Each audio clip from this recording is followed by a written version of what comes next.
औज़ुबिल्लाहि मिनश्शैतानिर्रजीम बिस्मिल्लाहिर्रहमानिर्रहीम। मेरे नहायत ही वाजिबुल एहतराम डॉक्टर्स व लेडी डॉक्टर्स और मेरे हम मकतब साथियों, अस्सलामु अलैकुम वरहमतुल्लाहि वबरकातुहू। Knowledge homeopathic medical association Pakistan के प्लेटफॉर्म पर आज हमारा टॉपिक कलकेरिया कार्ब का है। कलकेरिया कार्ब कहाँ से हासिल होती है? क्योंकि ये मैं बारहा ये कह चुका हूँ कि ये जो होम्योपैथी तरीका इलाज है ये कुदरती तरीका इलाज है, और जिस भी चीज से होम्योपैथी दवाई बनाई जाती है उसके अंदर जो खूबियां होती हैं उस इंसान में जरूर होती हैं। जैसा कि अगर हम मिसाल लेते हैं लेक्सिस की, वो एक सांप से तैयार की जाती है, और सांप के अंदर क्या क्या यानी कि खूबियां हैं, किस तरह वो जो शिकार करता है, कब वो ज्यादा यानी कि जनाब एक्टिव होता है, सेम उसी दवाई के मरीज में भी वही चीजें मौजूद होती हैं। इसी तरह हम कलकेरिया कार्ब को देखें, क्योंकि कुछ हमारी मेडिसिन जो प्लांट किंगडम से हैं, कुछ जो हमारी एनिमल से हैं, कुछ हमारी मदनियात से हैं, और कुछ हमारी जो प्लांट किंगडम से हैं, और जो चीज भी है, जिस चीज में भी वो चीजें मौजूद हैं, होम्योपैथी ने उसको इस तरीके से यानी कि जाहिर किया है कि हम एक इंसान में वो चीजें देख सकते हैं। जिस तरह हम कलकेरिया कार्ब को देखें, ये एक कहते हैं कि ऑस्टर शेल होता है, सिप्पी जिसे बोलते हैं, और देखिए वो फूली हुई होती है, और उसके अंदर ये कलकेरिया कार्ब बैठा होता है। बाहर से कुछ होता है, अंदर से कुछ होता है, और ये ज्यादातर जो है ना किसी पत्थर के सहारे के साथ बैठा होता है। इस चीज को हम देखें कि कलकेरिया कार्ब जिस तरह ऑस्टर शेल बाहर से कुछ है, अंदर से कुछ है, इसकी शख्सियत भी ऐसी ही है। ये अंदर से कुछ है, बाहर से कुछ है। उसकी मिसाल मैं देता हूं। देखने में बंदा बड़ा बहादुर लगता है, मोटा ताजा लगता है, लेकिन अंदर इसके बहुत ज्यादा डर होता है, बड़ा नरम होता है। क्योंकि ऑस्टर शेल के अंदर जो जहां पे कलकेरिया कार्ब है उसको अगर आता है बड़ा पिलपिला सा होता है। वो सेम कलकेरिया कार्ब की शख्सियत भी उसी तरह पिलपिली होती है। इसके साथ अगर हाथ मिलाया जाए ना तो ऐसे लगता है जिस तरह इसके हाथ के अंदर हड्डियां ही नहीं है। और जिस तरीके से ये अपने आप को सिक्योर करके पत्थर के साथ चिपक के बैठा होता है, इसी तरह कलकेरिया कार्ब की शख्सियत होती है। ये भी किसी के साथ यानी कि ये भी सिक्योरिटी चाहती है, तहफ़्फ़ुज़ चाहती है। वो तहफ़्फ़ुज़ इसको जिस तरह आगे चल के बयान करते हैं, इसके माँ बाप का भी हो सकता है, होता है। इसके माँ बाप का तहफ़्फ़ुज़ होता है। उसके बाद इसको पैसे का तहफ़्फ़ुज़ भी होता है, इसको ताकत का तहफ़्फ़ुज़ भी होता है,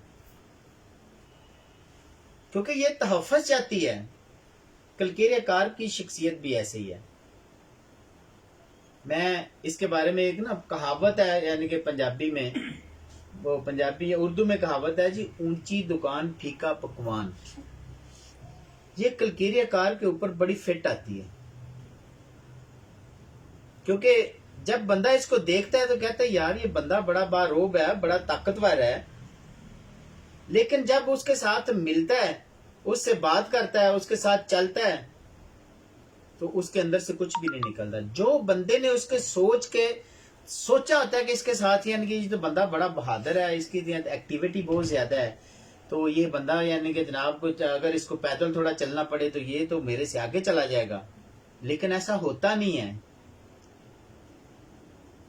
क्योंकि कलकीरेकार की शख्सियत आगे सबसे पहले हम बच्चों को अगर देखें, अच्छा कलकीरेकार की शख्सियत वाले बच्चे जो होते हैं ना, इब्तिदा में नहीं पैदा होते। ये कलकीरेकार को बनाने में उसके पेरेंट्स का बहुत अहम किरदार होता है, क्योंकि ये तो बच्चा शुरू से ही तफर चाहता है, सिक्योरिटी चाहता है। जिस तरह ये इनके ऑस्ट्रेशेल जो है ना, सिक्योरिटी की बना पर पत्थरों के बीच में घुसा होता है, इसी तरह ये बच्चा भी चाहता है कि मैं अपने माँ बाप के साथ, यानी कि बस उन्हीं के बल बोते पे मैं कायम हूं, मेरी अपनी कोई पहचान नहीं है। और इसलिए कहते हैं कि ये जो होते हैं ना कलकीरेकार की शख्सियत, ये अच्छे बिजनेसमैन नहीं होते, क्योंकि इसमें अतमाद नहीं होता। इसके पीछे या तो वही कामयाब आदमी के पीछे किसका हाथ होता है, वही बात है, या इसके पेरेंट्स का होगा या फिर किसी माशाल्लाह हाथ तो होना है ना कामयाब के पीछे। ये सिक्योरिटी चाहता है, सिक्योरिटी तो देखे ना, फास्फोरस भी चाहता है, वो भी तफर चाहता है, लेकिन वो सिक्योरिटी चाहता है मोहब्बत की। उसको ये मैं अक्सर कहता हूं ना, ये बड़ी बेवफा भी है। अगर ये मोहब्बत करने वाली है तो बेवफा भी बड़ी है। अगर इसको मोहब्बत कहीं और से मिलती है ना, तो ये उसी की तरफ माइल हो जाती है। सिक्योरिटी तो पल्सा डीला भी चाहता है। पल्सा डीला का बच्चा जब बाजार में जाएगा ना, वो अपने माँ बाप का हाथ नहीं आने के छोड़ेगा। उसे ये होगा कि मुझे कहीं छोड़ ना जाएं। और अगर टैरेंटुल्ला का बच्चा हो तो माँ बाप उसका हाथ नहीं छोड़ेंगे, क्योंकि उसमें सुकून नहीं है। ना उसने खुद सुकून से बैठना है, ना उसने सुकून से बैठने देना है। तो कलकीरेकार के बच्चे जो है ना, वो कलकीरेकार बनाने में, क्योंकि इसके माँ बाप का बड़ा अहम किरदार होता है। क्यों होता है कि जनाब शुरू दिन से ही नहीं, माँ को तो अक्सर बच्चों से, अपने बच्चों से ज्यादा प्यार होता है ना, बाप को बेटियों से ज्यादा होता है। अगर बाप बेचारा बेटे को कुछ कह लेना तो माँ सबसे पहले उसे कहती है। अभी उसे कुछ भी नहीं कहा तो माँ कहती हो ना ना ना ना, इसे नहीं कुछ कहना, यानी कि फौरन यानी कि उसकी तरफ माइल हो जाना। और उसके जनाब लंच वगैरह, उसके बैग वगैरह खुद तैयार करना है, उसकी पेंसिल तक खुद यानी कि उसके बैग में रखनी है, उससे जूते तक पहनाने हैं। तो वो जाहिर है उसने तो लेजी होना ही है। जब उसने अच्छा खाना है, काम उसने नहीं करना, तो फिर तो उसने सुस्त होना ही है। क्योंकि कलकीरेकार का जो बच्चा है इंतहाई सुस्त होता है। अच्छा, ये अगर किसी पार्क में या बच्चों के साथ खेलता नहीं है, उसकी वजह खेलने में देखें, एक हमारा जो मेडिसन है आर्निका, उसके बच्चे भी नहीं खेलते। एक ब्राइटाकार है, उसके बच्चे भी नहीं खेलते।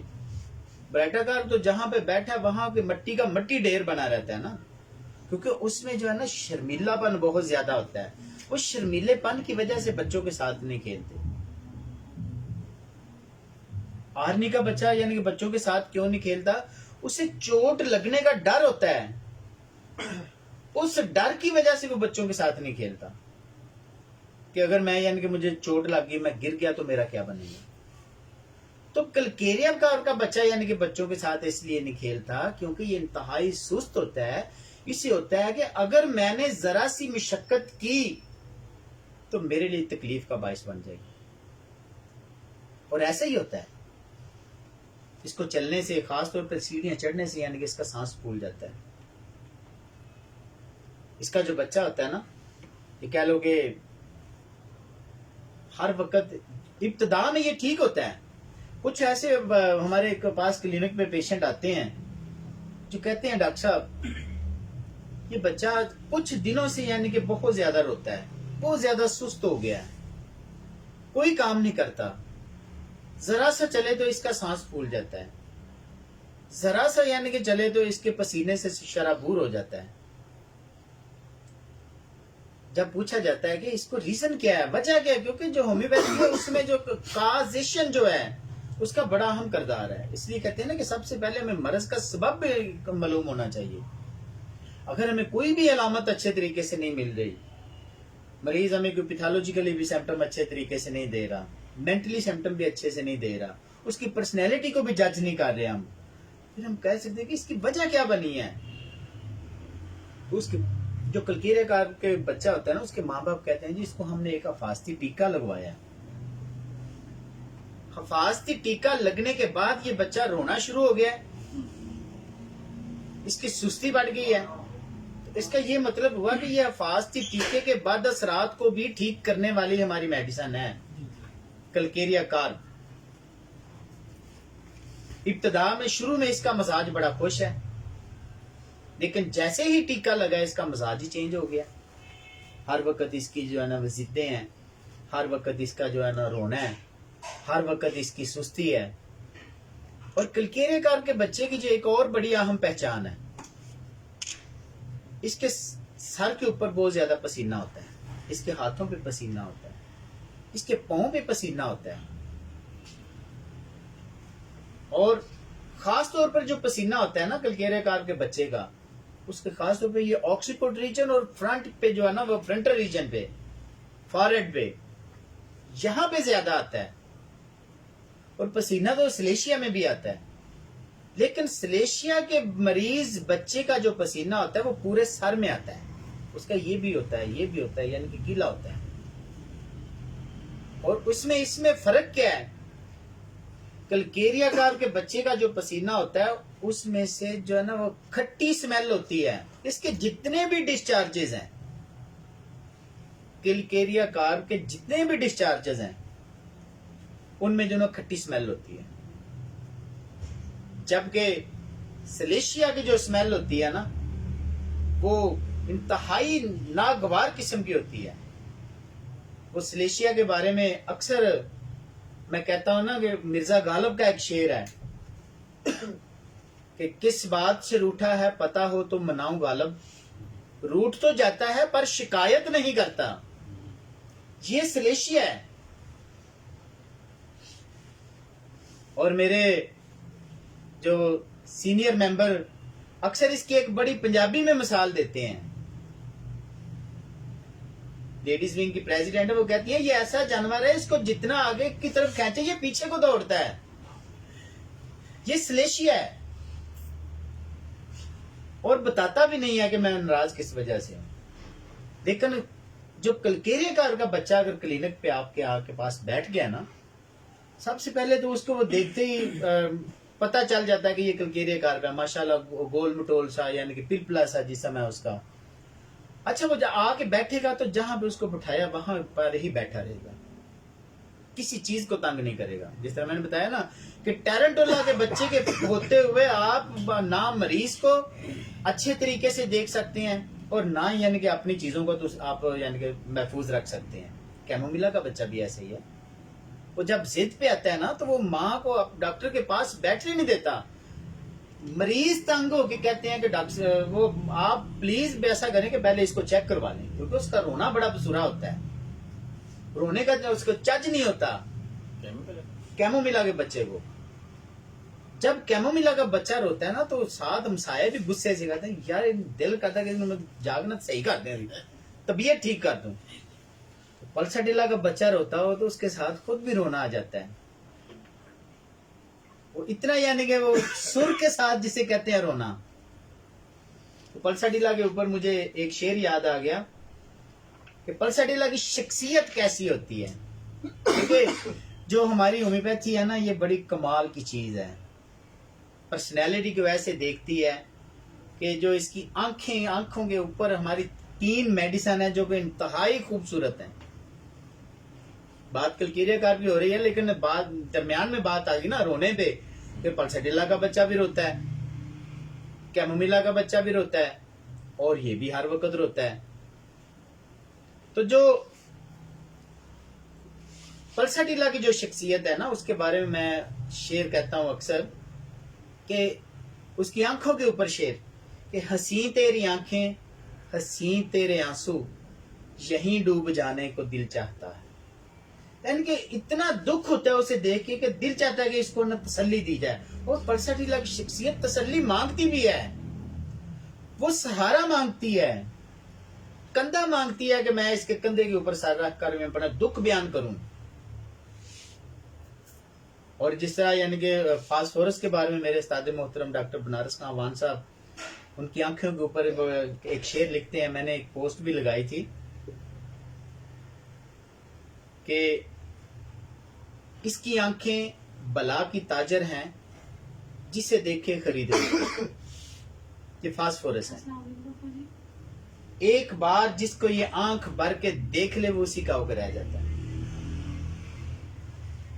और ये मोहब्बत करने पे आए तो बेशुमार, लेकिन जो अगर बेवफाई करने पे आए तो उस वक्त जाएगी उससे जब इसको एक की जगह दूसरी जगह पे मोहब्बत ज्यादा मिलेगी।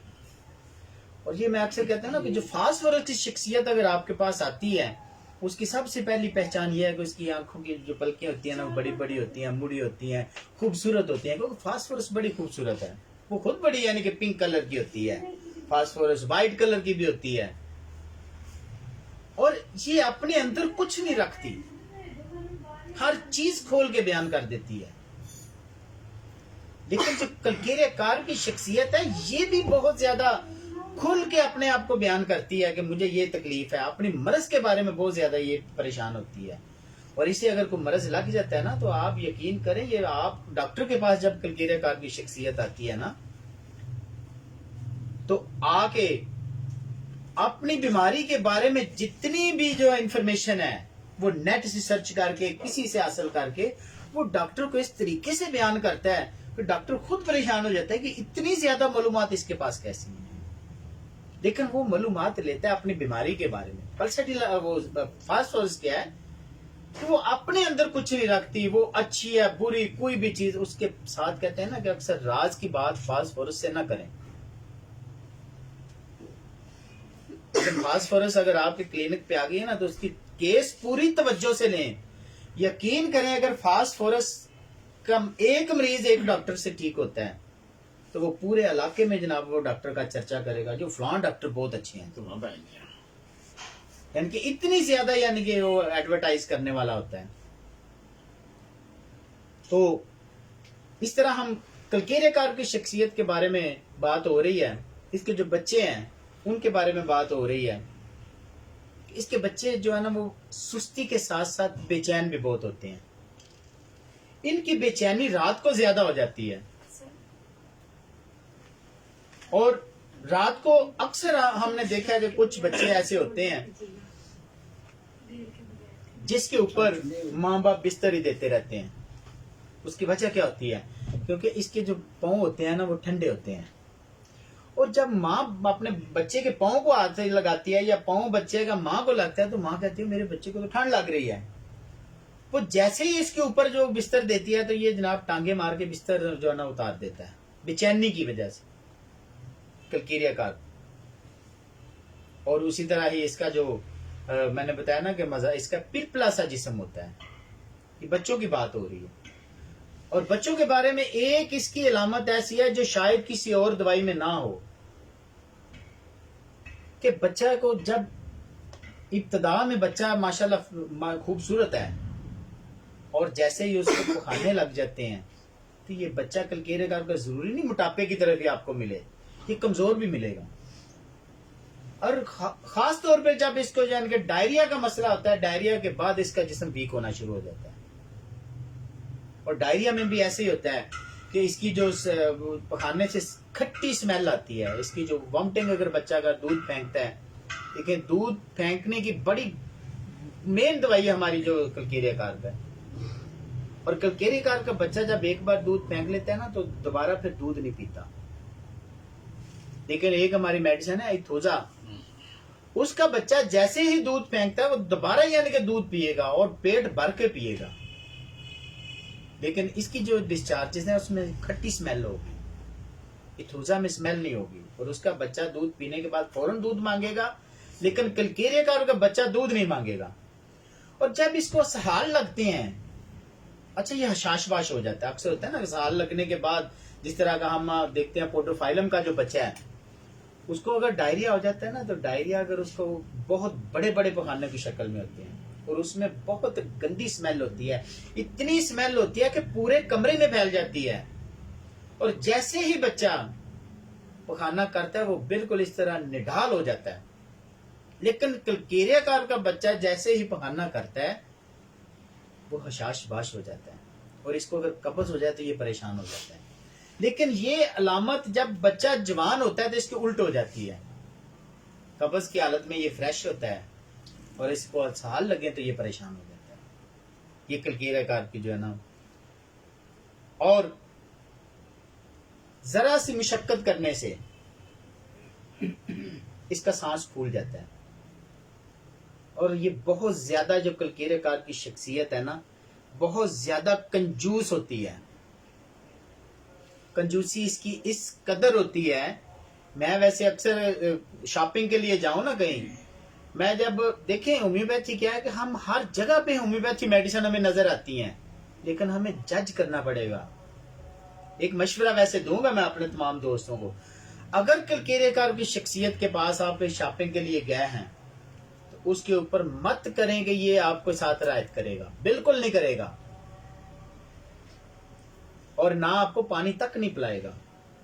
इसकी भी रीजन है, इसकी वजह क्या है, क्योंकि इसको यही होता है कि अगर मैंने इसको पानी पिलाया तो मेरे तो पैसे कम हो जाएंगे, क्योंकि इसको गरीब होने का बहुत ज्यादा यानी कि वहम होता है।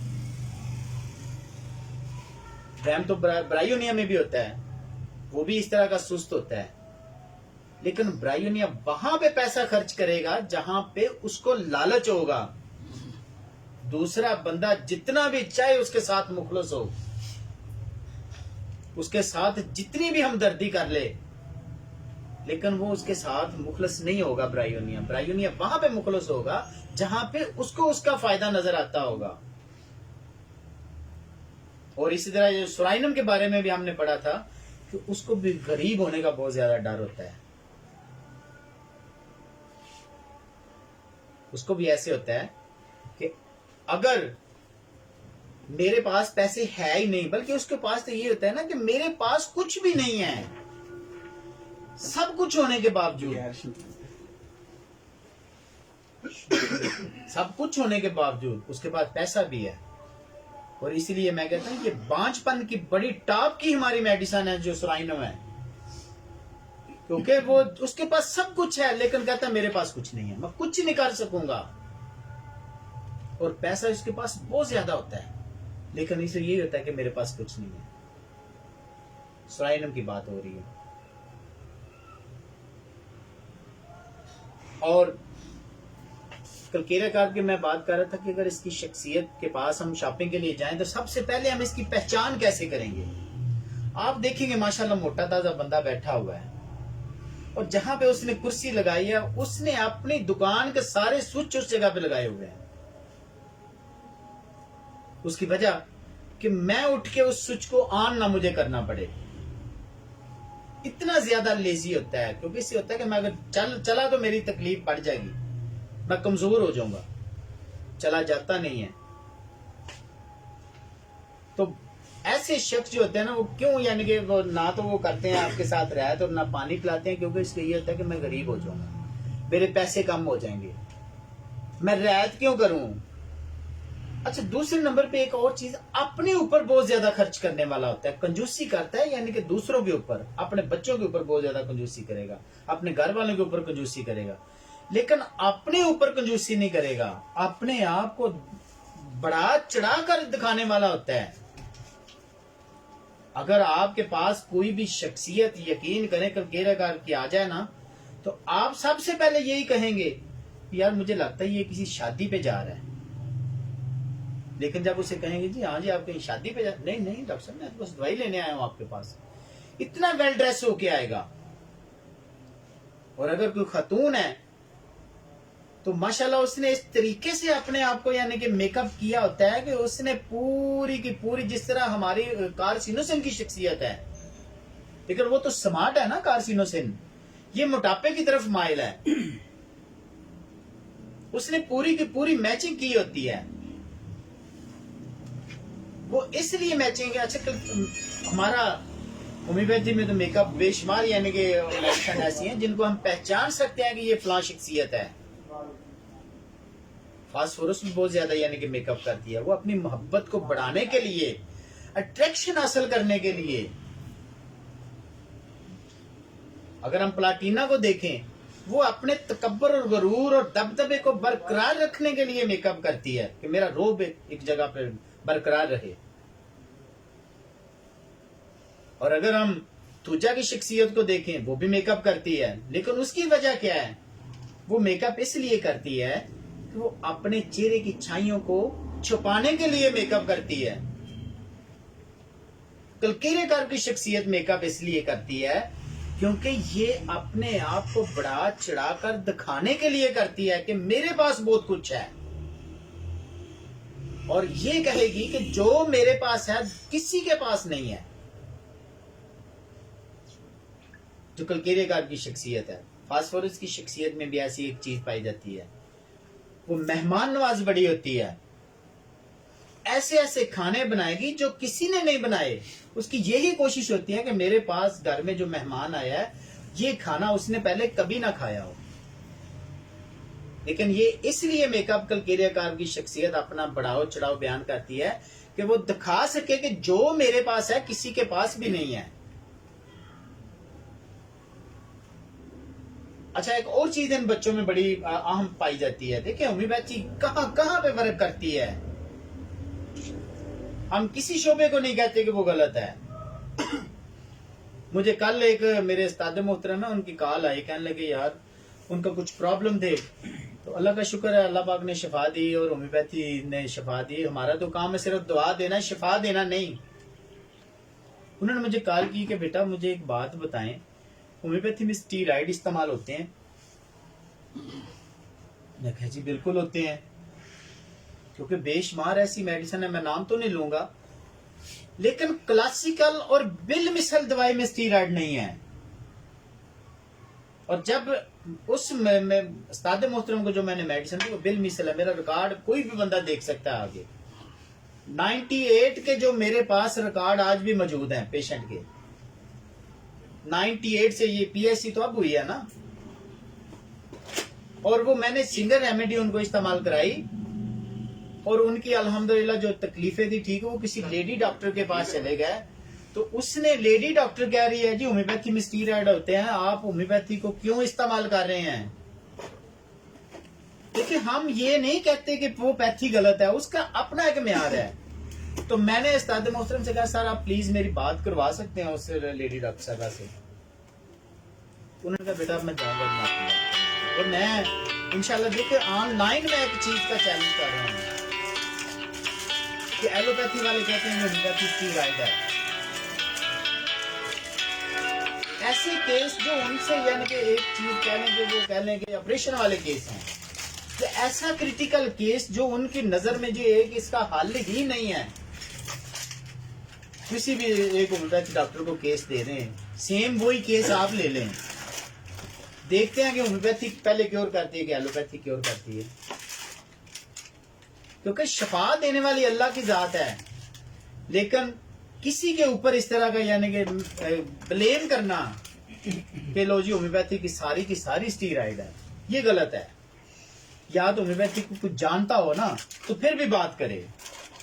अक्सर हम मरीज हमें कहते हैं जी डॉक्टर साहब पता चला है जो होम्योपैथी से कोई नुकसान नहीं है, अक्सर यही सुना है ना। तो जब पेशेंट से कहा जाता है जी आपको किसने कहा है, बस जी सुना है, यार सुनने वाली बात नहीं है। दुनिया में कोई ऐसी चीज नहीं है जिसके अगर नुकसान नहीं है तो उसके फायदे नहीं है, जिसका फायदा है उसका नुकसान भी मौजूद है, ऐसा हो ही नहीं सकता। अच्छा, कलकीरेकार की बात हो रही है कि इसके बच्चे को जो होता है ना, बात हो रही थी कहाँ कहाँ होम्योपैथी वर्क कर रही है। इसको यानी कि बच्चों को झूठ बोलने की बड़ी आदत होती है, और सबसे बढ़कर बच्चों को पैसे चोरी करने की आदत होती है। पैसे क्यों चोरी करते हैं? इसलिए कि मेरे पास ज्यादा से ज्यादा दौलत जमा हो जाए, क्योंकि इसे गरीब होने का डर होता है, इसलिए दौलत बहुत इकट्ठी करता है। तो इकट्ठी भी इसलिए, देखिए मैं जिस तरह पहले कहा ना, ये बहुत सुस्त है, काम इसको करने को दिल नहीं चाहता। ये कोई भी ऐसी यानी कि पैसा कमाने का रास्ता अख्तियार नहीं करेगा जहां पे इसको या ज़हनी मशक्कत करनी पड़े या जिस्मानी मशक्कत करनी पड़े। फिर क्या करेगा? चोरी करना आसान है, या अक्सर कोई नंबर लगा लेते हैं जी, ठीक है जी, बैठा कार बैठा यानी कि जनाब अल्लाह लखपति हो गया है, ठीक है। या जनाब अक्सर ये जो आजकल किस्तों के ऊपर चीजें दी जाती हैं, ऐसे लोग भी ये कलकेरिया में देखे जा सकते हैं, क्योंकि वो बैठ के कमाना चाहते हैं। और जो बच्चे होते हैं ना, खास तौर पर रात को अपने पापा की पॉकेट से पैसे चुराने वाले जो बच्चे होते हैं, बच्चों के साथ साथ माएं उनकी भी, जो रात को अपने मियाँ का जनाब चोरी से पर्स से पैसे निकाले, उनके लिए भी कलकेरिया कार बड़ी मेन दवाई है। और ऐसे बच्चों को अगर आप दें ना कलकेरिया कार, आगे पेरेंट्स कहते हैं कि लो जी हमारे तो बच्चे जनाब वाला रात को चोरी कर रहे थे, डॉक्टर साहब बड़ा भी समझाया लेकिन समझ नहीं आती, ऐसे बच्चे को कलकेरिया कार दें। लेकिन जब भी मेंटल सिम्टम मिलती हैं, वो कहते हैं जी किस पोटेंसी में दी जाए, वो अक्सर यानी कि मेरा भाई डॉक्टर अली शहबाज कहता है कि जिहो जिहा मुंह हो जी चपेड़, पंजाबी में कहते हैं ना, कि अगर केस आपका अकॉर्डिंग टू सिम्टम चल रहा है, यानी कि अक्यूट केस है, पैथोलॉजिकली सिम्टम पे चल रहा है, वहां पे आप यानी कि 30 पोटेंसी लो पोटेंसी में यूज कर सकते हैं। लेकिन जहां पे मेंटल सिम्टम हमें ज्यादा मिल जाती हैं, तो वहां पर हमें फिर इसको हाई पोटेंसी में इस्तेमाल करना चाहिए। वो पिछली बार भी यानी कि बात हुई थी ना, वो एक कलकेरिया कार के ऊपर एक डॉक्टर रईस साहब ने बड़ा अच्छा एक लतीफा सुनाया था, मुझे वो याद आ गया है कि किसी बंदे ने ना, ये जंगल का शेर नहीं है कलकेरिया कार, ये सर्कस का शेर है। खाना अच्छा है तो जनाब रोब अच्छा है, लेकिन काम के लिए बिल्कुल सुस्त है, इसको शिकार करना पड़े तो नहीं करेगा। इसलिए कहते हैं कलकेरिया कार को मेहनत करनी पड़े नहीं करेगा। शादी तो पहले वाला शेर। और वो जो सर्कस का शेर होता है ना, वो कहते हैं किसी बंदे की सर्कस थी, उसने शेर रखे हुए थे और उसके बेचारे के हालात कुछ खराब हो गया। उसने कहा यार भूख से मैं तो मर रहा हूँ, ये जानवर तो ना मरे। वो शेरों को पकड़ के जंगल में छोड़ने चला गया, चले कम से कम वहां जाके अपना शिकार करके कुछ खा तो लेंगे।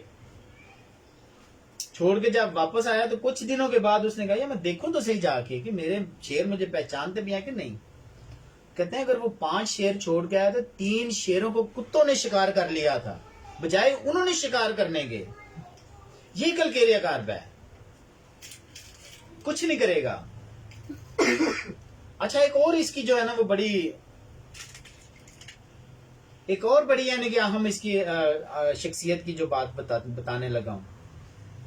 अक्सर होता है ना कि हम देखते हैं या कि शुरू में अब तो पता चलता है यार कि फलां वक्त या फलां बंदे ने ये हरकत की थी, वो तो यार इस दवाई में पाया जाता था, क्योंकि होम्योपैथी का इल्म नहीं था।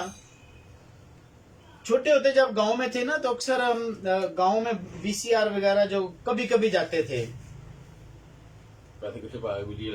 तो जब हमने कई बार देखा, वो मेरे माशाल्लाह कजन थे एक, अच्छा जो फिल्म रात को देखनी है उसने वो डायलॉग सुबह और वो एक्शन सुबह करना होता था।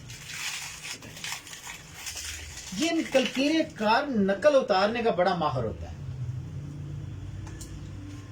कि जो ड्रामा, जो फिल्म का सीन अगर इसने कोई अमिताभ बच्चन की देखी है तो अमिताभ बच्चन बन के दिखाएगा, और अगर इसने वो सुल्तान रे की फिल्म देखी है तो वो सुल्तान रे बन के दिखाएगा। तो ये कलकेरिया कार है। तो इसके साथ ही क्योंकि टाइम काफी ज्यादा 4 साढ़े 4 के करीब होने वाले हैं, तो इजाजत चाहूंगा। इसमें कोई अगर कोई गलती हुई है तो मेरी रहनुमाई जरूर कीजिएगा जी। अल्लाह हाफिज।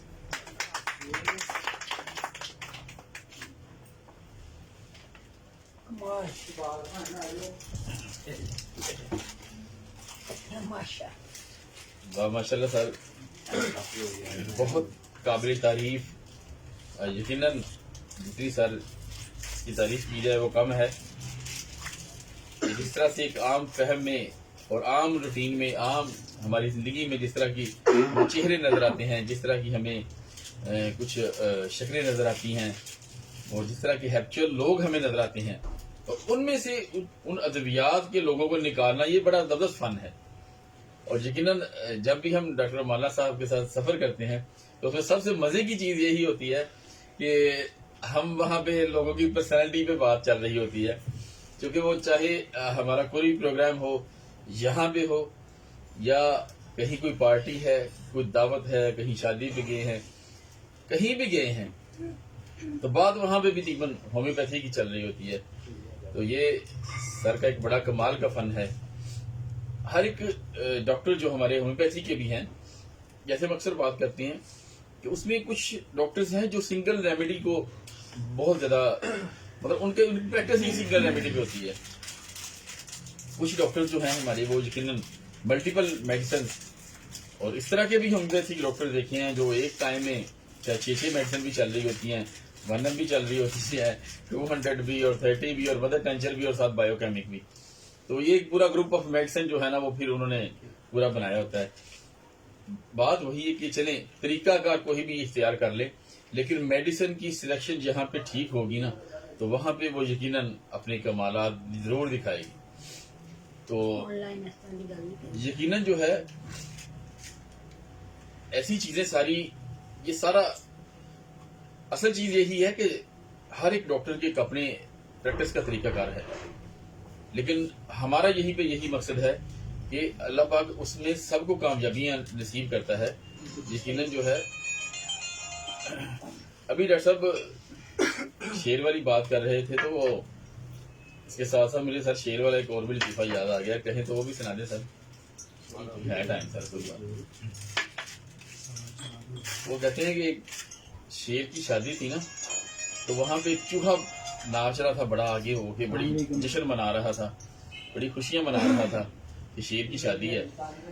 तो वो किसी ने उससे पूछा, यार कि तुम शादी तो शेर की है, तुम बड़े खुश हो रहे हो, तुम चूहे हो, तुम्हारा क्या मुकाबला शेर से? तो वो कहता है कि नहीं, शादी से पहले मैं भी शेर ही था असल में, तो ये शादी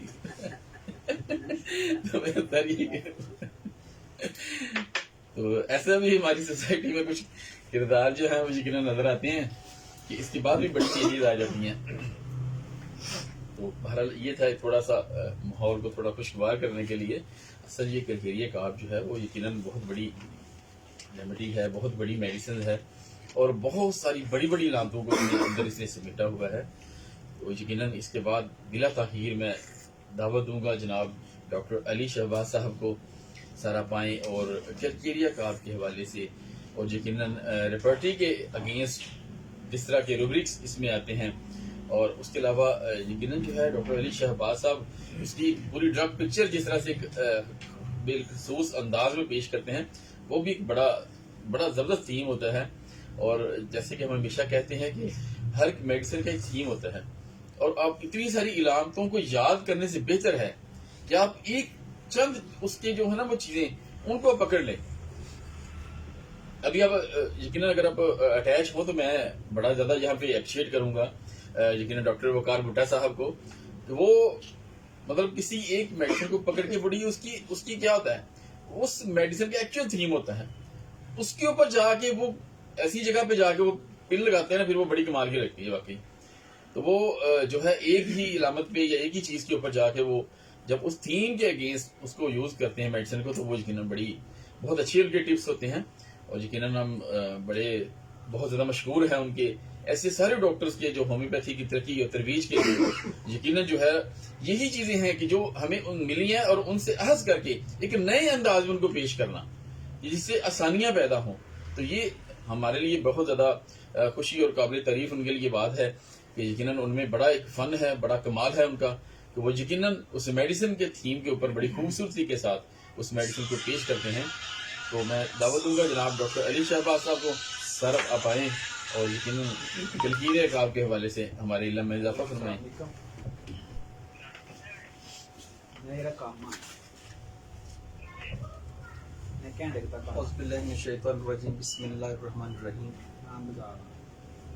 मेरे ख्याल में डॉक्टर मामला साहब ने बड़े ही अच्छे तरीके से पूरी दवा का थीम भी बता दिया है, इसके क्लिनिकल इस्तेमालात के बारे में भी बता दिया है, और इसकी शख्सियत कैसी होती है इसके बारे में भी बता दिया। और मैंने इनसे स्पेशल रिक्वेस्ट की थी कि यार आज मेरी तबीयत कुछ ख़राब है, कुछ गले का प्रॉब्लम है थोड़ा सा, तो आप काइंडली जो है ना ज़रा कलकीरिया कार्ब को खुल डुल कर बयान करें जैसा कि कलकीरिया कार्ब है। मेरे ख्याल में अभी थोड़ी देर हुई है कि मैंने रिपर्टरी के अंडर की इस मेडिसिन को 1-1.5 माह हुआ होगा तकरीबन, इसको हमने बयान किया था मामला साहब ने भी और मैंने भी। हमेशा की तरह हमारे सामने जो सबसे अहम चीज़ आती है कि हम किसी भी दवा को किस तरीके के साथ अपने जहन के अंदर फीड करें और फिर ज़रूरत के वक्त उसका इस्तेमाल, ये सबसे ज़्यादा हमारे लिए अहम होता है। क्योंकि जो हमारे सामने पेशेंट आता है, बाज़ औक़ात उसको खुद भी पता नहीं होता कि वो किस प्रॉब्लम के अंदर ट्रबल कर रहा है। हो सकता है कि अक्सर आपने देखा होगा कि जो हमारे पेशेंट होते हैं हमें मिसगाइड करते हैं, और होम्योपैथिक डॉक्टर की जो ऑब्जर्वेशन होती है वो हमेशा उसकी स्ट्रांग होनी चाहिए, क्योंकि वो ऑब्जर्वेशन से बहुत कुछ अचीव कर लेता है, जो कि हो सकता है कि वो मरीज के साथ गुफ्तगू करने से भी वो हासिल ना कर सके, क्योंकि मरीज का और जो डॉक्टर का एक रिलेशन होता है उसको बिल्ड अप होने में थोड़ा टाइम रिक्वायर्ड होता है। क्योंकि अब देखें कि अगर किसी के अंदर कोई एहसास कमतरी है, किसी के अंदर कोई गरूर है, कोई तकब्बर की वजह से उसको प्रॉब्लम आ रहे हैं, वो हार्टी है, तो वो कभी भी नहीं आके कहेगा कि जनाब मैं बहुत ज़्यादा मगरूर हूँ। वो हमेशा इनोसेंट ही आपको सामने नजर आएगा। तो बात हो रही थी कल्केरिया कार्प की। जैसा कि आप जानते हैं कि कल्केरिया कार्प के, मैंने पिछली दफा भी कहा कि दो इसके वे है, इसको दो तरीके से हम समझ सकते हैं, टू एस्पेक्ट। इसका जो आपने सिर्फ देखा हो ना अगर, तो वो बाहर से बड़ा स्ट्रांग होता है, एस्ट्राई से ये तैयार होती है, कैल्शियम ऑस्ट्रम इसको बोलते हैं। वो बहुत ही हार्ड होता है, वो बहुत ताकतवर होता है, और जो उसके अंदर वाला मटेरियल होता है वो बड़ा सॉफ्ट होता है, पिलपला होता है। अब उसकी जो मजबूती होती है ना, वो सिर्फ और सिर्फ उस चीज पे होती है कि उसका जो बाहर वाला एरिया है वो बड़ा हार्ड है, उसने उसको सेव करके रखा हुआ है। तो कल्केरिया कार्प का पेशेंट आप जिंदगी में कभी भी देखेंगे ना, तो ये अपने पुराने घर में, अपने गली मोहल्ले में, पुराने लोगों में ये बहुत अपने आप को बेहतर महसूस करता है। नई जगह पे जाने से इसको प्रॉब्लम आ जाते हैं। अब मैं कल्केरिया कार्प की थोड़ी सी आपको इसके पैथोलॉजिकल इफेक्ट आपके सामने रखना चाहूंगा कि कल्केरिया कार्प नो डाउट कि इतनी बड़ी मेडिसिन है कि डॉक्टर जॉर्ज विथालक्स ने कहा है कि तकरीबन 40% जो बच्चे होते हैं ना, वो कल्केरिया कार्प होते हैं। और कल्केरिया कार्प की आप इसके बड़े होने का अंदाजा इस बात से लगा सकते हैं कि उन्होंने लिखा है कि हर इंसान की जिंदगी में कभी ना कभी वो पीरियड जरूर आता है जब वो कल्केरिया कार्प होता है। बच्चों में आपने देखा होगा कि जिनको कल्केरिया कार्प की जरूरत पड़ती है, फिर आगे जाके बुढ़ापे के अंदर भी वो चीजें आपको फिर वो नजर आ जाती हैं, क्योंकि बूढ़ा आदमी जो होता है वो भी एक बच्चा होता है। तो इस मेडिसिन से अगर हम इससे फायदा उठाना चाहते हैं, यकीन मानिए आपके बड़े बड़े प्रॉब्लम की मेडिसिन है। लेकिन अगर हमें इसका इल्म हो,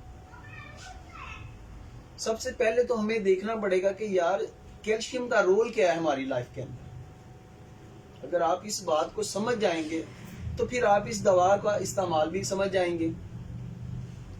अब देखें कि कैल्शियम जो है ये आपकी जो हड्डियों की स्ट्रेंथ है ये कैल्शियम की वजह से है। कैल्शियम का बैलेंस होना आपके रेड ब्लड सेल के लिए बड़ा जरूरी है। आपके मसल्स के लिए ये टॉनिक का काम करता है। अगर आपके जिस्म के सेल्स ही जो है वो वीक होंगे तो जाहिर बात है कि जिस्म के वो जो है वो सर्वाइव ही नहीं कर सकेगा, वो अनीमिक हो जाएगा। तो डेफिशिएंसी कैल्शियम आपको अनीमिक कंडीशन में भी मिलेगी। और खास तौर पर हड्डियों के जो प्रॉब्लम है, मसल्स की जो वीकनेस है, उसके बाद इसका सबसे बड़ा रोल आपको ग्लैंड्स पर मिलेगा। और आज अगर देखें आप कि हमारे माशरे में या हमारी सोसाइटी के अंदर जिस तरीके से हमने अपने आप को बंद कर लिया घरों में, तकरीबन हमारे जो घर हैं वो बंद है, नेचुरल सोर्सेज से हम हट चुके हैं। आज हमें जो दूध मिलता है वो केमिकल वाला होता है, बड़ा सोर्सेज है इसका कैल्शियम, लेकिन हमें पता ही नहीं है कि अब हम कैल्शियम मिल रहा है या कोई और केमिकल मिल रहा है। और कहते हैं कि आपकी जो बॉडी है, आपके जो किडनी है, आपकी बॉडी जो फूड सप्लीमेंट है, जितने भी चीजें हैं जिनके अंदर नेचुरल चीजें हैं, उनको तो ये जज्ब कर सकती है, लेकिन केमिकल को ये अब्जॉर्ब नहीं कर सकती है। तो उसके नतीजे में अगर आप डॉक्टर विलियम बोरक को भी पढ़ें तो उन्होंने भी क्या लिखा है कि ये उन लोगों को सूट करती है जिनमें डेफिशिएंसी होती है बोन्स की, इर्रेगुलर बोन्स, हड्डियों की नशो नुमा जो होती है वो प्रॉपर तरीके से नहीं हो पाती है। अब क्या होगा कि जब हमारे जिस्म के अंदर कैल्शियम डेफिशिएंसी होगी तो आप देखें कि हमारे पास बहुत सारी खवातीन जो आती हैं ये कैल्शियम डेफिशिएंसी के हवाले से आती हैं। आज हर प्रेग्नेंट औरत को जो लेडी डॉक्टर होती है वो कैल्शियम एडवाइस करती है। तो सोचना पड़ेगा ना कि यार हमारे पास भी तो मेडिसिन है ना। अब एक्चुअल में बॉडी को कैल्शियम की जरूरत है। जब आपको बाहर से वो कैल्शियम नहीं मिलेगा और कैल्शियम के जज़ब होने के लिए विटामिन डी बड़ा जरूरी होता है और विटामिन डी आपको सूरज से फ्री मिल रहा है। क्योंकि अब हम बंद घरों में रह रहे हैं, हमारा माहौल ऐसा बन चुका है, तो विटामिन डी की डेफिशिएंसी की वजह से जो फिर वो कैल्शियम होता है वो जज़ब ही नहीं होता और कैल्शियम कन्वर्ट हो जाएगा मुख्तलिफ स्टोन्स के अंदर या वो जिस्म के अंदर बगाड़ पैदा कर देगा। तो इसी तरीके से जिस्म के अंदर लैक ऑफ कैल्शियम या कैल्शियम का सीरम अगर थायराइड ग्लैंड के अंदर कम हो जाए, उसकी कमी आ जाए तो हाइपोथायराइडिज्म हो जाता है।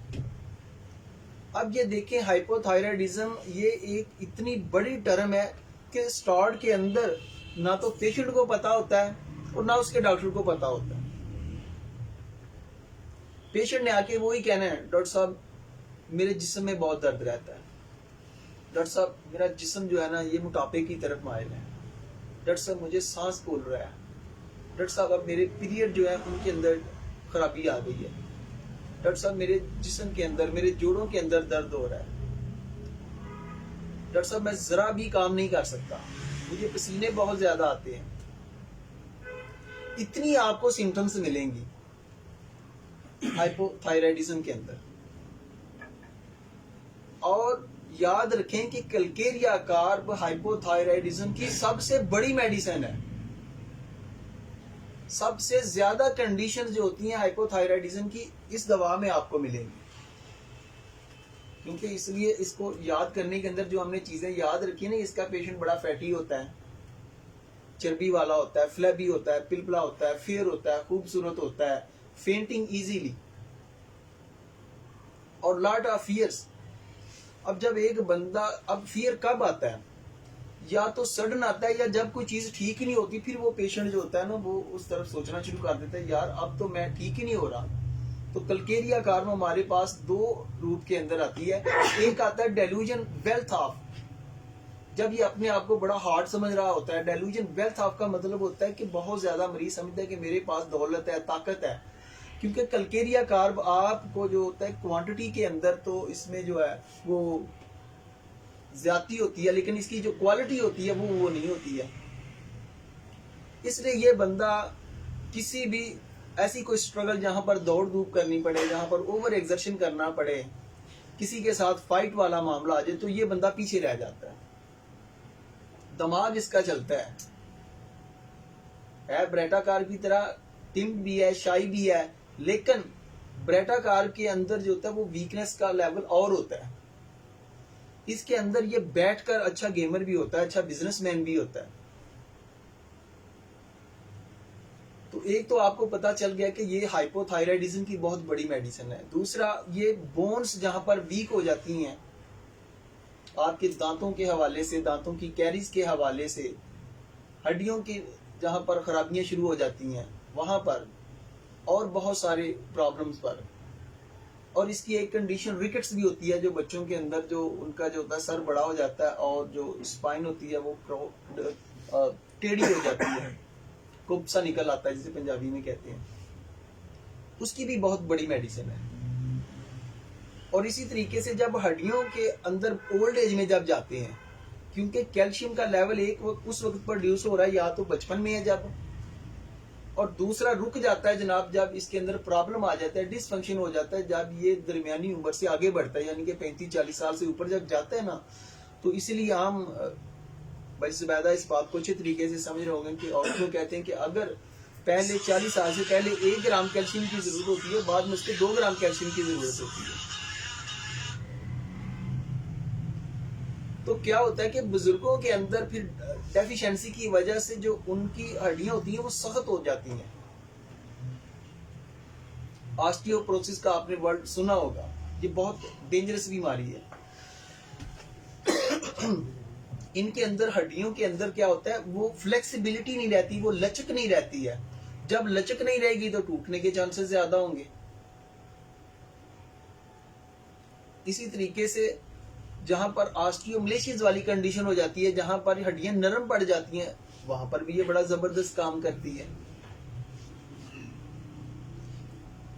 तो इसी तरीके से ना सिर्फ यहां पर, बल्कि यूट्रस के प्रॉब्लम के अंदर, वहां पर अगर कोई सिस्ट बन गई है, कोई फाइबर बन गया, फाइब्राइड्स बन गया है, ये गिल्टियों के लिए, ट्यूमर के लिए ये बहुत ही जबरदस्त मेडिसिन है। और के पीरियड्स के हवाले से आपको प्रोफ्यूज भी मिलेगा और आपको लिटिल भी मिलेगा। यानी कि अगर आप दवा को समझते हैं तो सबसे पहले अगर किसी भी बंदे के मतलब आप पाकिस्तान के मतलब वो तभी नजरिया कायम करेगा ना, जब उसको पता होगा कि यार पाकिस्तान इस इलाके में वाक़या है, वहां का वेदर इस किस्म का है, ये उसके पड़ोसी हैं। तो इसी तरीके से मेरे भाई, अद्वियात को ज़हन के अंदर रखने के लिए उनको बार बार रीड करें। जब आप बार बार पढ़ेंगे तो फिर आपको पता चलेगा कि यार कलकेरिया आकार के अंदर ये प्रॉब्लम जो है ज्यादा है। अब हमारे पास एक बड़ा ही अच्छा मेथड है जिसके अंदर हम डिजीज को फोकस नहीं करते हैं, लेकिन आपको डिजीज का नॉलेज तो होना चाहिए ना कि कौन सी जो दवा है उसके अंदर कौन कौन सी बीमारियां ज्यादा पाई जाती है, उसका मोड ऑफ एक्शन कहां पर ज्यादा है। तो उस हवाले से चंद मेडिसिन आपके ज़हन में आ जाती हैं। अब डॉक्टर नैश ने क्या लिखा है, वो कहते हैं कि जनाब अब आपके पास कोई भी पेशेंट आ जाता है तो हमें देखना पड़ेगा कि अब जो हमें होम्योपैथिक सिम्टम्स चाहिए उनमें क्या हम देखेंगे कि यार पेशेंट जो होता है वो बड़ी आसानी के साथ थकावट का शिकार हो जाता है, वो बहुत ही सुस्त होता है, वो बहुत डल होता है। गोरा चिट्टा होना जरूरी नहीं है, ये एक वर्ड कहा गया, जरूरी नहीं कि हर कलकेरिया आकार का पेशेंट गोरा चिट्टा हो या मोटा भी हो, स्मार्ट भी हो सकते हैं। तो उनके अंदर क्या होगा, कोल्ड टेंडेंसी होगी, ठंड लगने का रुझान होगा। पहली बात जो हमने याद रखी है, एक केस एक डॉक्टर साहब ने लिखा हुआ था, उन्होंने कहा कि जनाब मेरे पास एक बच्चा जो तकरीबन 5 साल उसकी एज थी, उसको गले के टॉन्सिलाइटिस का प्रॉब्लम था, इसके साथ ही उसको गले में पस्चुलस बन जाते थे, नजलावी कैफियत उसको लाक हो जाती। तो डॉक्टर साहब ने कहा कि मैं एक लंबे अरसे तक उसका इलाज करता रहा और मुझे अपनी सिलेक्शन पर बड़ा यकीन होता था। मैं पोटेंसी को भी चेंज करता, 3x से लेके मैं CM तक गया, मैंने अद्वियात को भी चेंज किया। अब मामला ये जा रहा था कि जनाब पेशेंट के अंदर रिकवरी तो होती थी, लेकिन 15-20 दिन या 1 माह के बाद, या जैसे मौसम चेंज होता, जैसे ही कोई जनाब गर्म सर्द हवा चलती, मौसम की तब्दीली आती, या वो नहा लेता या कोई ना कोई ऐसा इशू हो जाता तो वो बच्चा दोबारा बीमार हो जाता, फिर उसको मेरे पास लाना पड़ता। तो डॉक्टर साहब कहते हैं कि मुझे इस बात ने वाकई बड़ा परेशान कर दिया कि यार अगर मेरी सिलेक्शन भी ठीक है, मैंने पोटेंसी को भी चेंज कर लिया,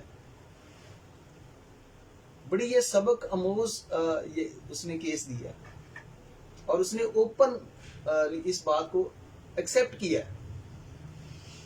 हालांकि बहुत कम डॉक्टर होते हैं जो अपनी नाकामियों के बारे में लिखते हैं। तो उसने कहा कि मैंने बहुत सारी अद्वियात, लेक्सिस वगैरह जो यानी कि मशहूर आ रही थी ना, टॉन्सिल्स के हवाले से, गले के हवाले से, इवन कि आप देखें कि आपने बहुत सारे लेक्चर में सुना होगा कि यार अगर कोई भी दवा नहीं चलती है तो टेंडेंसी टू कोल्ड है तो ट्यूबरक्लिनिन दे दें, 1M दे दें और उसके बाद स्टार्ट करें, आपका जो फंसा हुआ केस है वो चल पड़ेगा। या जहां पर जनाब वो मेडिसिन रुक गई है, सोरक रेमडी सल्फर की डोज दे दें, केस चल पड़ेगा। लेकिन यकीन माने जब प्रैक्टिकली होता है ना तो फिर वो चीजें बड़ी पीछे रह जाती हैं कि स्टोन निकालने की सिर्फ चंद एक मेडिसिन नहीं है, और भी बहुत सारी मेडिसिन है। सारसप्रीला से डॉक्टर साहब ने इतनी बड़ी स्टोन को जो है वो अनबिलीवेबल जो उन्होंने उसको निकाल दिया। तो यानी कि हमारे पास तो सिंपल चीज है, पेशेंट के एक्सप्रेशन, उसकी जो वो चीज बता रहा है। तो डॉक्टर साहब कहते हैं कि जब मैं इस केस में ट्यूबर देने के बाद भी मामला वहीं का वहीं रुक गया, तो मेरे लिए बड़ी परेशानी हुई कि यार ये अद्वियात जो है ये क्यों अपना काम छोड़ रही है, क्या मैं सिर्फ पॉलीक्रेस्ट रेमेडी तक अभी तक हूं? तो फिर उसने गौर फिक्र किया, बड़ी नुक्ते की बात उसने उसमें निकाली, मुझे बड़ी वो बात अच्छी लगी, उसके अंदर वेट लगा कि भाई ट्यूबर क्लिनिक आपका एक नसोड है और ये उस वक्त ज्यादा ये रूनमा होगा, इसके ज्यादा आपको सिम्टम्स मिलेंगी, ये ज्यादा उस वक्त काम करेगा जब उसके खानदान में कहीं ना कहीं जाके ये हिस्ट्री मौजूद होगी। टीबी अगर टीबी की हिस्ट्री मौजूद ही नहीं है ना, उसके किसी अजीजो कार में भी, ख्याल में, दादार किसी में भी वो नहीं है, और उसको टेंडेंसी टू कोल्ड है, और हम वहां पर ट्यूबर देते हैं, वर्क नहीं करती, फिर हम कहते हैं कि चलो यार सल्फर दे देते हैं, इंटरकरेंट रेमेडी के तौर पर देते हैं, उस हिडन जो रुकावट है हिडन उसको दूर करने के लिए देते हैं, वो भी काम नहीं करती। तो हर मेडिसिन को अगर हम पढ़े ना, तो उसकी जो एक स्पेसिफिक क्राइटेरिया होता है ना, वो लिखा होता है। तो अगर आप कलकेरिया कार को पढ़ते हैं तो खुदारा चंद चीजों को, सिर्फ इन चीजों को मत रटा लगाएं कि जी पेशेंट मोटा है, पिलपला होगा तो फिर ही बात होगी। कुछ और चीजें जो उनको अंडरलाइन करें, उन पर तवज्जो दें। इसके अंदर आपको पता चलेगा कि यार लिकोफ्लेगमेटिक या उर्दू में खनाजीर लिखा होता है या खनाजीरी कंडीशन लिखी होती है। अब ये क्या होती है, ये भी गले के जो प्रॉब्लम टीबी की तरफ जो गांठें बन जाती हैं, यानी कि टीबी का आप रुझान समझ लें कि कलकेरिया कार जो है ये टीबी की तरफ आपको ले जाएगी। कि अगर बच्चे को कोई टॉन्सिलाइटिस का प्रॉब्लम हो गया, कोई गले का, कोई ब्रोंकाइटिस, कोई ऐसी चीज है जो अगर ठीक नहीं हो रही है, तो वो आगे जाके वो उसको टीबी तक ले जाएगा। और डॉक्टर साहब कहते हैं जब मैंने इस नुक्ते पर गौर किया तो मैंने कलकेरिया कार 200 दी, और फिर रिपीट करने का एक बड़ा जो है कि आप पेशेंट के अंदर उसका जो देखें कि पेशेंट की जो उसकी कुव्वत का लेवल है वो क्या है और बीमारी का लेवल क्या है। जितना आपका स्ट्रांग पेशेंट होगा, जितना उसका स्ट्रांग रिएक्शन होगा, आप बड़ी डोज भी दे सकते हैं। अगर पेशेंट वीक है तो आप कम डोज भी दे सकते हैं। तो डॉक्टर साहब कहते हैं कि जब मैंने उसको 200 को जनाब कोई 8-10 दिन के बाद एक दो दफा रिपीट किया, तो फिर मैंने देखा कि वो दोबारा बच्चा जो है वो नहीं आया। और अगर डॉक्टर जॉर्ज विथालिस के मटीरिया मेडिका वो जिसमें वो मुख्तलिफ मेडिसिन के मतलब वो अजहार करते हैं, तो उन्होंने भी ये क्वेश्चन उठाया हुआ है वहां पर भी कि क्या कलकेरिया कार बच्चे को जब आप देंगे तो क्या फिर उसको पूरी जिंदगी कलकेरिया कार वाला प्रॉब्लम नहीं आएगा। ये जो कॉन्सेप्ट है कि भाई हमने एक दुआ दी, इसका मतलब ये नहीं है, आप गलत इसका सवना निकालें कि एक दुआ दी है तो पूरी जिंदगी का बेड़ा पार हो गया, आपने एक नमाज पढ़ी तो जन्नत में एंट्री फ्री। ऐसा नहीं है। एक वक्त की मेडिसिन उसके मजाज के मुताबिक है। और फिर डॉक्टर जॉर्ज विथालिस ने कहा कि ये मुख्तलिफ कंडीशंस के अंदर जो पेशेंट होता है वो चेंज होता है। जरूरी नहीं है कि वो पूरी जिंदगी, अगर कलकेरिया कार, आप कलकेरिया कार को पढ़ते हैं तो आपको पता चलता है कि यार कलकेरिया कार का जो पेशेंट होता है ये जनाब पेंडू इसे कहते हैं, रीढ़ की हड्डी की हैसियत रखने वाला होता है, खानदान को जोड़ने वाला होता है। लेकिन यही जब आगे चल के जनाब ये शहरों का रुख कर लेता है तो कलकेरिया कार नेक्टर मेयर के अंदर कन्वर्ट हो जाता है। बेलाडोना की रूट्स के अंदर कैल्शियम होता है, जहां पर बेलाडोना वर्क नहीं करती है उसके वर्क को कलकेरिया कार कंप्लीट कर देती है। कलकेरिया कार के बाद बेलाडोना बड़ा अच्छा वर्क करती है, बेलाडोना के बाद कलकेरिया कार बड़ा अच्छा वर्क करती है। कलकेरिया कार भी आपकी एंटीसोरिक रेमेडी है, सल्फर भी आपकी एंटीसोरिक रेमेडी है। अब ऐसा कैसे मुमकिन है कि जनाब स्पेस तो बन रही है जनाब डॉक्टर अलियास साहब की, तो वहां रईस साहब कैसे हाजिरी लगा देंगे? सो ये भी देखना पड़ेगा कि ब्लाइंड इस्तेमाल नहीं होना चाहिए।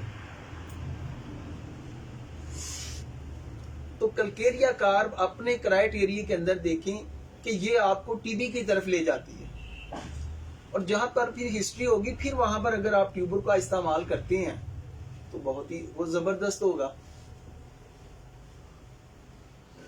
इसी तरीके से देखें कि ओवर एक्सर्शन के हवाले से, अब ओवर एक्सर्शन में आपकी आर्निका बड़ी टॉप की मेडिसिन है, ब्रायोनिया है, रिस्टॉक्स है और कलकेरिया कार्ब है। और कलकेरिया कार्ब का जो पेशेंट होता है ये ओवर एक्सर्शन से इसके अंदर थकावट आ जाती है।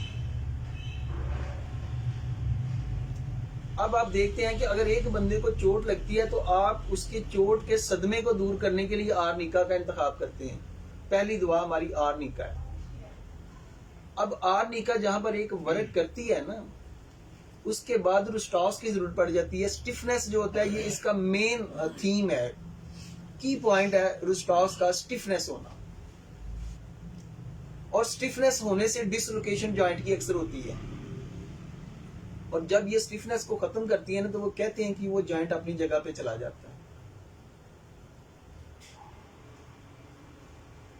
अब रुस्टॉक्स एक हद तक उसने स्टिफनेस को दूर कर दिया, लेकिन जो बाकी मांदा वीकनेस रह गई थी उसको कलकेरिया कार्ब दूर कर देती है। अगर आप आर्निका के आगे नहीं जाते हैं तो फिर पेशेंट आपसे नहीं दुआ लेगा, किसी ना किसी और से दुआ लेगा। तो रिलेशन ऑफ रेमेडीज, इसको भी ज़हन के अंदर रखना होगा।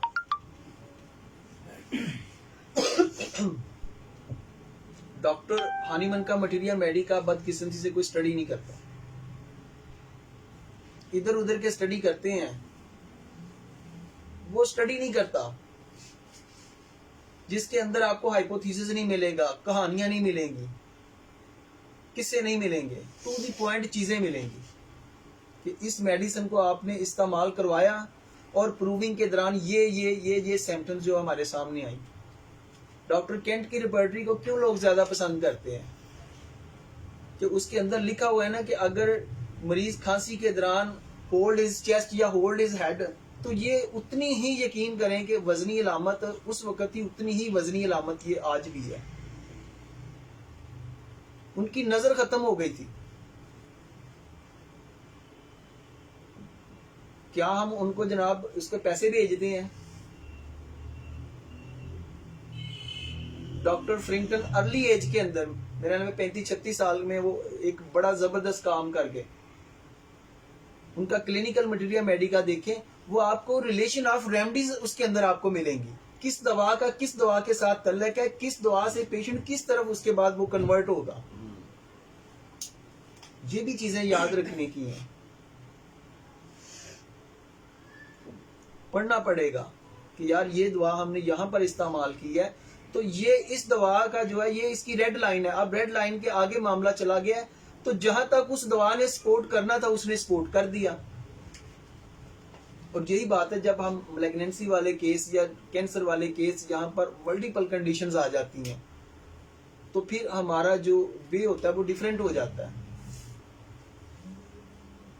कि हमारे पास पेशेंट आता है, अब हो सकता है कि हम उसके टोटली उसके प्रॉब्लम तक ना पहुंचे, लेकिन जो वो सामने चीज को बयान कर रहा है, वो छोटी चीज जो आपके सामने वो रख रहा है, अगर वो कह रहे हैं कि यार मेरे सर के अंदर बहुत दर्द रहती है, अब वो एच पैलोरी के लिए भी आया, हो सकता है कि वो एच पैलोरी की वजह से, स्टमक की एसिडिटी की वजह से हो, लेकिन अगर हम उसको पूरे केस को हम एनालिसिस नहीं उस वक्त कर पाते जो हमारे सामने है, तो हमें चाहिए कि कोई ना कोई ऐसी मेडिसिन दे दे उसको कि उसके सर के दर्द के अंदर कमी आ जाए, तो उसके बाद 2-3 दिन के बाद उसको हम उसकी मेडिसिन दे सकते हैं।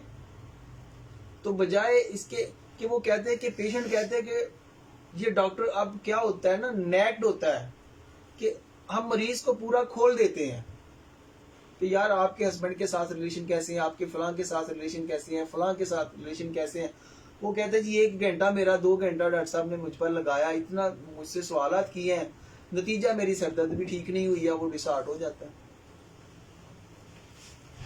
अगर तो आप टू द पॉइंट वहां तक पहुंच गए हैं तो फिर बड़ी, और ये मेरी जो बात है ये न्यू कमर्स के लिए है, और हमारे जो न्यू कमर्स हैं वो सबसे ज्यादा अपनी क्लिनिक में इन्हीं प्रॉब्लम को फेस कर रहे हैं। और यकीन माने कि वो कहते हैं कि यार हमें डायरेक्शन नहीं मिलती है। एक डायरेक्शन का काम जो है ना, एक रिपर्टरी के अंदर रूब्रिक है फ्रीवोलस। फ्रीवोलस का मतलब होता है चीजों को हल्का लेना या डेल्यूजन ऑफ वेल्थ ऑफ। अगर एक बंदे को पता है कि यार मेरा काम तो चल रहा है, मैंने इधर उधर से भी हाथ मार के मैंने अपने वो मामला तो ठीक कर लेने हैं, वो कहता लंबियां चौड़ियां सिरदर्दा लैन दी की लोड़ है। वो स्टडी में भी आपको मोबाइल के अंदर गुम मिलेगा, आप देख सकते हैं।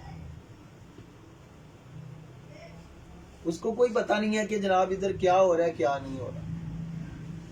लेकिन अगर आप वाकई कुछ सीखना चाहते हैं तो फिर अटेंटिव होना पड़ेगा यार।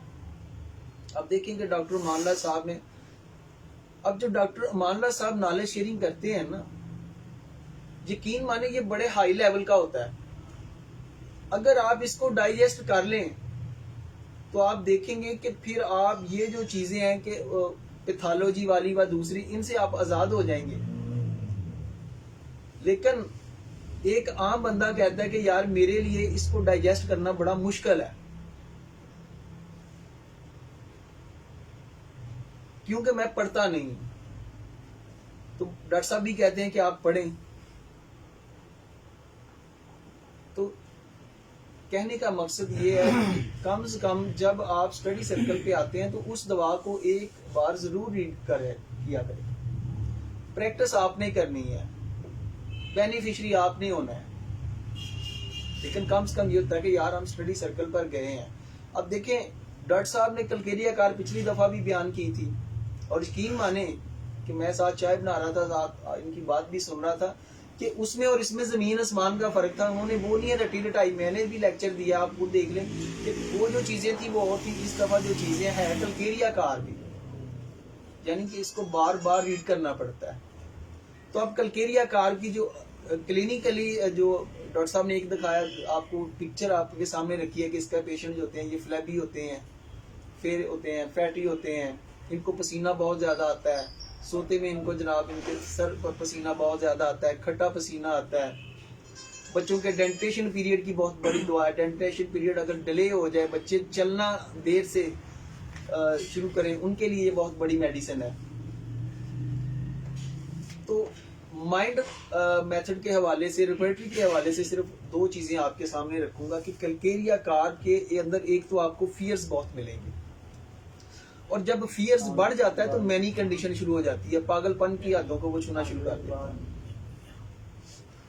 आज से चंद साल पहले मेरे पास एक पेशेंट आया, हाइपोथायराइडिज्म का उसको प्रॉब्लम था, स्टमक का उसको प्रॉब्लम था। अच्छा, उनके हमसाए वो मेरे पेशेंट थे, उन्होंने कहा कि जी हमारा ऐसे ऐसे हमसाया है, तो वो सारी रात ना तो वो खुद सोता है ना हमें सोने देता है। वो जनाब वो कभी चीखे मारता है, कभी कहता है मैं मर गया, कभी कुछ वो अजीब, कभी वो डर जाता है। क्योंकि इसके जो कलकेरिया कार्ब जो है ना, इसके अंदर आपको बहुत ज्यादा इमेजिन तस्वराती चीजें आपको बहुत ज्यादा मिलेंगी। अच्छा, अब वो जब पेशेंट मेरे पास आया, उसने मुझे बहुत सारी अपनी अलामात दी, लेकिन उस वक्त मेरा ज्यादा एक्सपीरियंस नहीं था, और रिपर्टरी भी मेरे पास जो थी वो दूसरी बुक की सूरत में थी, और सीधी बात है उस वक्त तक मुझे रिपर्टरी के इस्तेमाल के बारे में भी नहीं पता था। तो मैंने कहा यार इस केस को जो है ना मैंने ठीक जरूर करना है, लेकिन वो जितना कुछ बता रहा था ना वो मेरी समझ में बिल्कुल नहीं आ रहा था। अच्छा, मैंने उसकी चंद चीजें, उसने मुझे एक बड़ी अहम चीज कही, उसने कहा डॉक्टर साहब बाकी मेरे मसले तो बर्दाश्त हैं, लेकिन डॉक्टर साहब एक मेरा जो मसला है वो मुझसे बर्दाश्त नहीं है। मैंने कहा जी वो क्या? उनके डॉक्टर साहब मुझे इंज लगता है कि जिन्हें लोग मेरे वाली वेंदे रहेंगे, मेरी एक्टिविटी ते ही नजर रखी होंगी कि मैं की करना वा, पता नहीं मेरे कारोबार तो जैलस होंगे ने, कादे तो होंगे ने, तो मेरा कारोबार नहीं चलता। मैंने कि जे मैं किते चाय पीन, मैनू इंज लगता है कि जनाब मैनू वेखण दे। इस गल ते काफ़ी दफ़ा मेरी उन्हां दे नाल फिर तकरार भी हो जाती है। वो कहते जा पागल होया, तेरे नाल वेखण वाली केड़ी चीज़ है कि तेनू वेखण दे हैं। लेकिन उसके माइंड के अंदर ये चीज़ें हैं। अब रात को उसके अंदर वो पागलपन वाली कंडीशन भी आ जाती है। तो मैंने उसके वाले से पूछा कि ये करता क्या? उन्होंने कहा जी ये रात को बैठा तिनकों के साथ खेलता रहता है, तिनके उनको तोड़ना, उनको उनके साथ खेलना। तो मैंने कहा यार ये जो 2-3 चीजें हैं ना, ये देखेंगे। तो मैं मेरे ख्याल में 2 से 3 बजे तक ना रात में स्टडी करते रहा। अब कलकेरिया का शुरू में ही थी, तो कैंट मटीरिया मेडिकल्स में स्टडी कर रहा था। तो उसके अंदर मुझे मिला कि इसमें सबसे बड़ा खौफ होता है कि जो लोग हैं ना वो मुझको ऑब्जर्व कर रहे हैं। तो रेपर्टरी के अंदर भी आपको ये रूब्रिक मिलता है, डेलूजन वाचिंग में मिलता है और ऑब्जर्व में मिलता है।